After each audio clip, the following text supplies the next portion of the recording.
করছো তোমরা? নতুন ব্লগ বানাচ্ছি। চল আমরা নতুন ব্লগ বানাচ্ছি।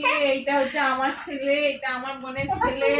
সারাক্ষণ ভালোবাসা দেখি মুখটা দেখি।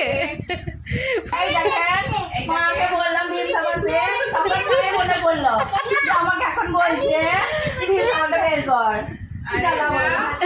আমাদের কেস বলে শেষ হবে না। এটা হচ্ছে আমার বড় বোন। আমি সত্যি ব্লগ করছি। আর এটা হচ্ছে আমার মা। হ্যাঁ আমি মা কি বানাচ্ছি বলে সবারই ঝিঙে আলু পোস্ত ঝিঙে বানাচ্ছে মা ঝিঙে বানাচ্ছে। আর তো হেসেই যা তখন থেকে ভিউজ আমার শেষ হচ্ছিল। এখন ডিবে বন্ধ হয়ে চলে এসছে। এটা ছাড়া যাবে না, ধরো ছাড়বো। সরু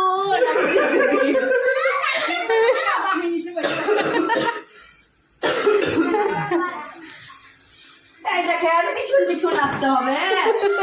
আমি এখন সাবানটা রাখতে এলাম, আপনাকে আবার আসতে হবে আমার সঙ্গে। এই দেখেন এই যে ডিব্বাটা দেখছেন, আগে এই ডিব্বাতে ভীম সাবান আনতো।